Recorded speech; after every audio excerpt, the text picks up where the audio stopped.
encounter a new math statement, you sometimes have to look up words or like ask a friend and be like, do you know what this says? I don't. That's just part of the mathematical experience. When you're reading a math book, you might come across a word like disjoint, you look it up, and it means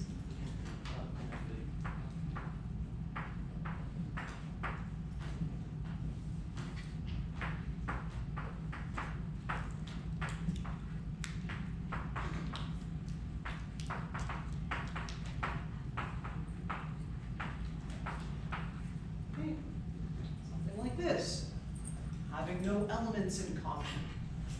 Right? So what does that mean for our cycles?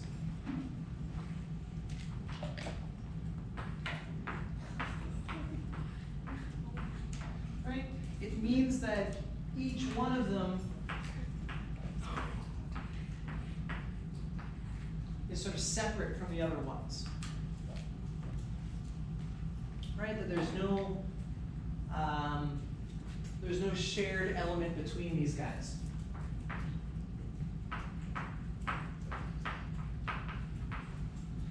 Okay? When you encounter a new math statement, it's often helpful to write down these kinds of notes to accompany the statement. Like, you see the thing, there's something you don't understand, so you write in the definition of the thing you don't understand, and always, always, always make examples. Okay. If I were studying an abstract algebra course, I would want my notes to look like this, where the statement's here, clarification's here, some little scribbles that explain what's going on. Okay. Now we come, actually before we go on, are there thoughts there? Things people would like to know there? So why don't we write 6 though? Right. Well, yeah. Why don't we write 6? Because that function 6 goes to 6 goes to 6. It's not an interesting function. It doesn't have any. It doesn't add anything. And mathematicians write as little as possible. but yeah, that's a good question. Yes. So in the statement you wrote product of, right? Yeah. If you are thinking of the, I guess, symmetry transformations as functions. Yes. Why would you write products instead of writing that as a function of another function? Yeah. Right. Exactly. Right. That's a yes. So like here. Right. In what sense do we mean product? Right. Like product usually means we multiply two things. Right.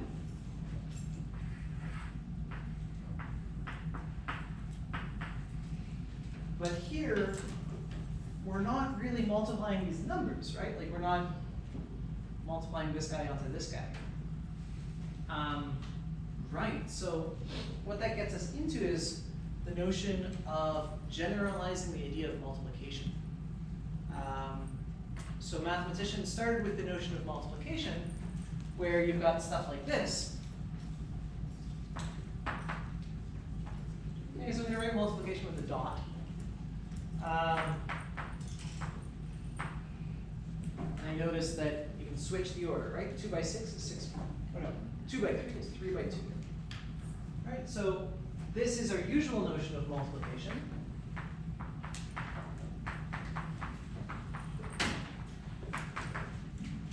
Usual multiplication.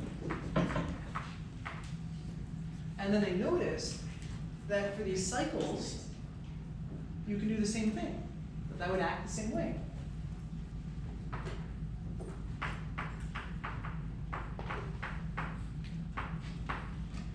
All right, then you can switch the order there.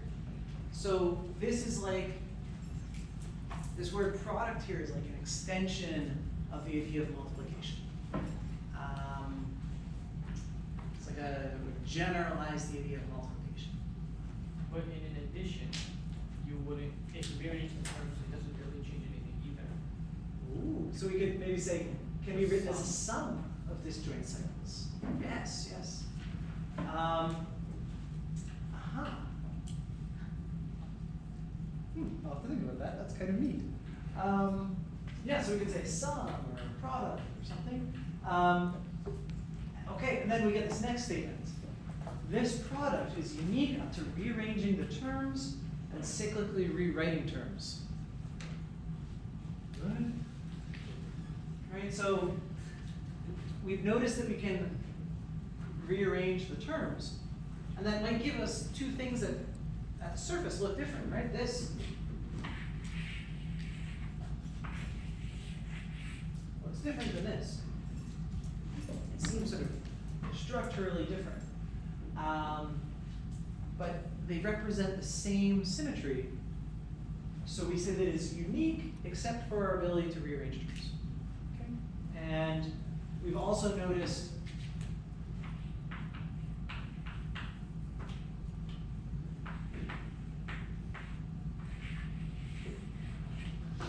rearrange things cyclically.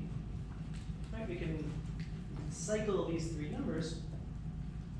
It's another way that this thing is not unique. Okay. So when a mathematician says something is unique up to, they mean it's unique except for these small variations. Okay. So I've definitely said too much about this. So now we're going to move over to the applied part of things. So you've seen all about symmetry, you've seen all about cycles and whatnot. We're going to get up and start doing some model making in a moment.